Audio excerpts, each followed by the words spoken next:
Probabil că întrebarea de bază a discuției noastre este: de ce se simt oamenii vinovați? Ce stabilește vinovăția și ce anulează vinovăția?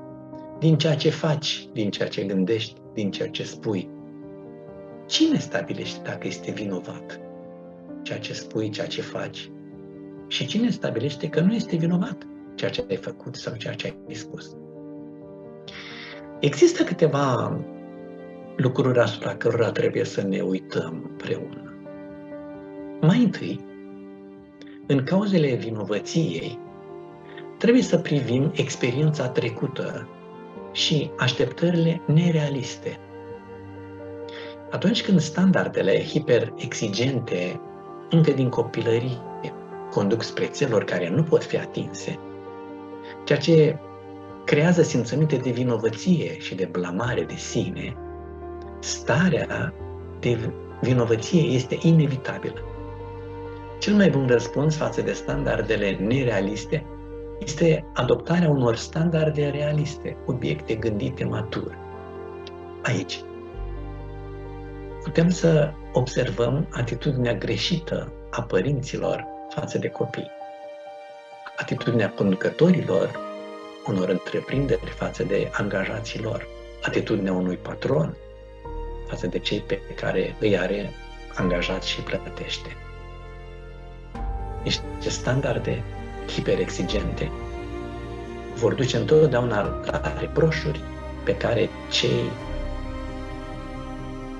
care se simt vinovați și vizați de reproșuri le vor trăi, le vor simți și se vor considera întotdeauna vinovați. O altă cauză a vinovăției este complexul de inferioritate și presiunea socială. Acesta este însoțit de sentimente de vinovăție. Perceperea de sine este în mare măsură influențată de opiniile și de critica celorlalți.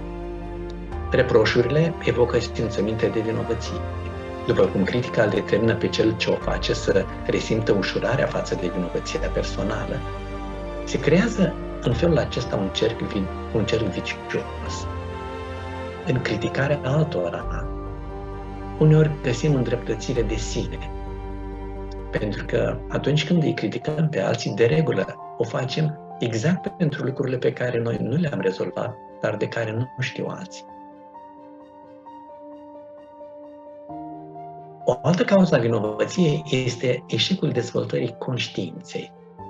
În fazele timpurii ale vieții, conștiința este modelată prin interdicții și prin așteptări ale părinților. Acum, în faza aceasta, copilul învață vinovăția. Părinții pot constitui modele bune sau rele, funcție de care, pe măsură ce se maturizează, copilul devine tânăr, poate să adopte standardele și idealurile personale. O conștiință clară poate fi tocită prin insensibilitate, prin persistența în rău, prin însușirea unor practici firești păcătoase.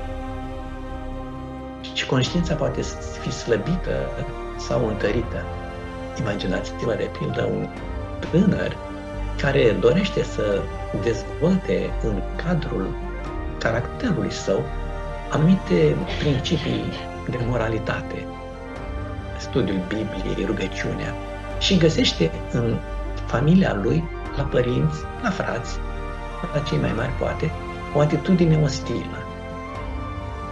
Încet, încet, conștiința acestui adolescent poate să fie slăbită, poate să degenereze, pentru că presiunea asupra conștiinței, datorită micii societăți în care se găsește el familia, are un efect profund de dezastru al conștiinței pe care el și-o dorește și-o înfiripă.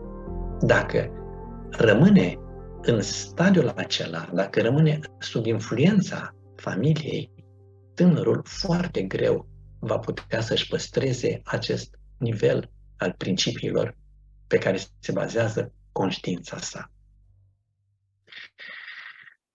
Oamenii care au sentimente și care trăiesc cu sentimentele de vinovăție, trăiesc într-o continuă condamnare și întotdeauna se așteaptă să fie condamnați de ceilalți.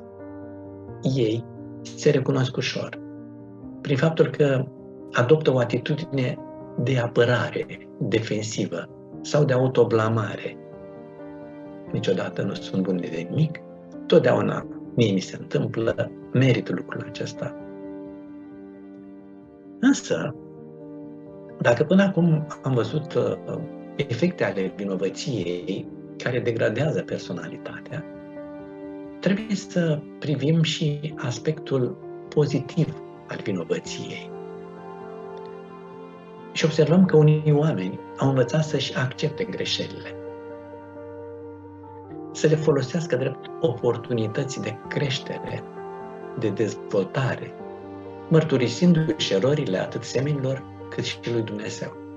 În felul acesta dezvoltă împăcarea și își asigură iertarea.